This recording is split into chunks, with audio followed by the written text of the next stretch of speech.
दोस्तों, आज हम क्लास 12 के आत्म परिचय एक गीत चैप्टर का क्वेश्चंस आंसर करेंगे।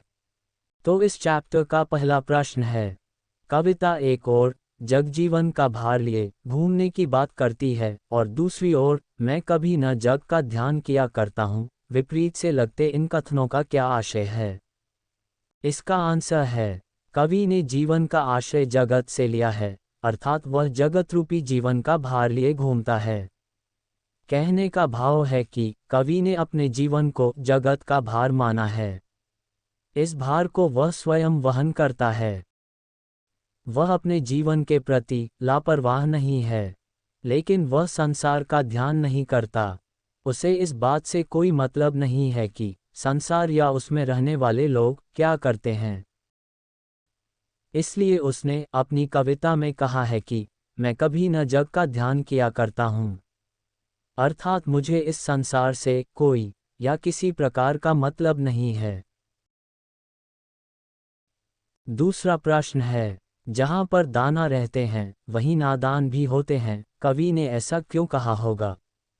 इसका आंसर है, दाना का आशय है जानकार लोग, अर्थात सब कुछ जानने और समझने वाले लोग। कवि कहता है कि संसार में दोनों तरह के लोग होते हैं, ज्ञानी और अज्ञानी, अर्थात समझदार और नासमझ, दोनों ही तरह के लोग इस संसार में रहते हैं।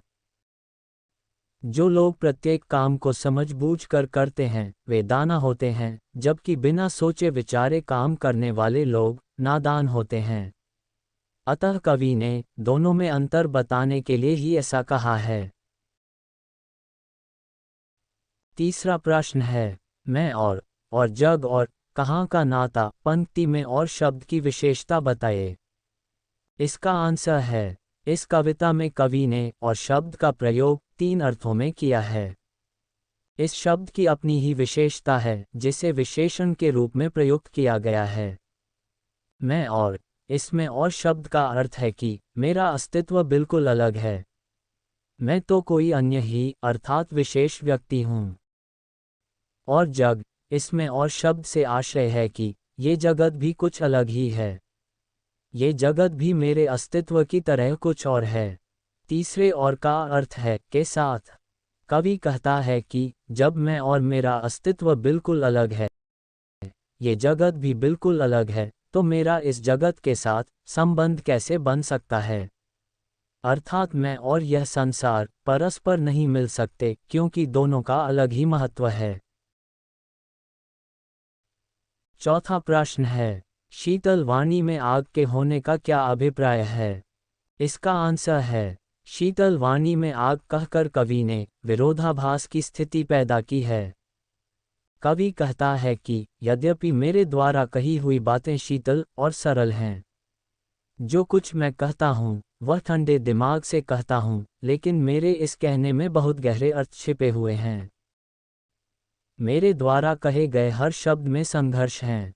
मैंने जीवन भर जो संघर्ष किए, उन्हें जब मैं कविता का रूप देता हूँ तो वह शीतल वाणी बन जाती है।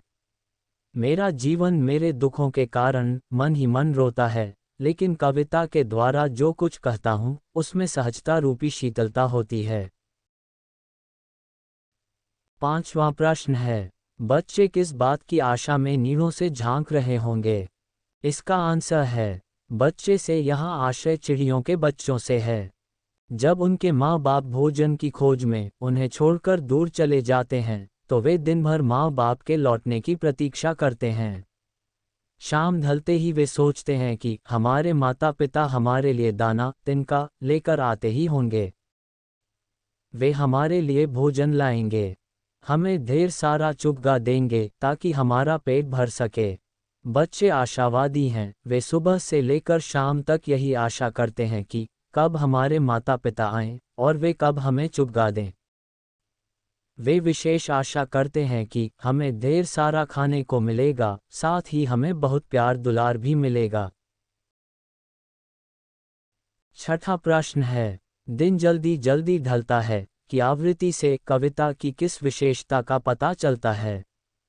इसका आंसर है, दिन जल्दी जल्दी ढलता है वाक्य की कई बार आवृत्ति कवि ने की है।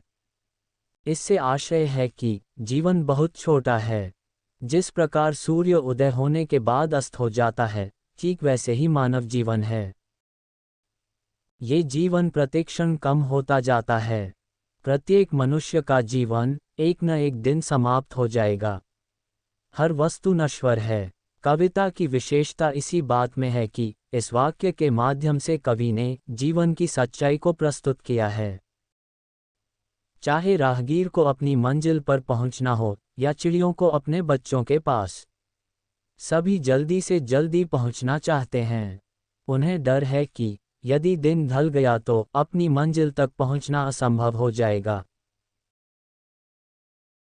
दोस्तों, ये लास्ट क्वेश्चन आप सबके लिए। कवि के अनुसार संसार किसमें डूबा हुआ है? गुस्से में, पानी में, मोबाइल में या मोह में? दोस्तों, जिसको इसका सही जवाब आता हो वो कमेंट बॉक्स में ज़रूर बताना। साथ ही वीडियो को लाइक कर देना और चैनल को सब्सक्राइब ज़रूर कर देना।